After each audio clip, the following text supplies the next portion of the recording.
that's what I want to ask you. I mean, I've read somewhere that actually in the Talmud, it says, and correct me if I'm wrong, that God had taken covenants from the Jewish people not to go to Palestine until the Messiah comes.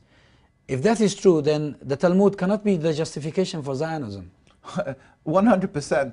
Zionism, again, which many people who are looking to vilify Jewish people, either because of what they've seen the actions of Zionism, so they're looking where could that come from, and Zionists themselves are trying to, what they try to is abuse, they take the words of the Torah, and the 5 books of Moses, and especially the Talmud, and they pick out statements out of context and totally not what it's supposed to be about, and they, in order to legitimize the Torah, we say they hijacked the Star of David and name Israel and all these statements of the Talmud. When as ironically, like you're saying, that it's clear that it was actually a prophecy of King Solomon. It's not only from the Talmud; it was a prophecy explained in the Talmud, which the Talmud does, and that we were put on the oath by God after we were sent out into exile around 2,000 years ago, that we should not, 3 oaths, we should not go back en masse to the land of Israel. As individuals, we were allowed to live there if it was with the permission of the governing, in power,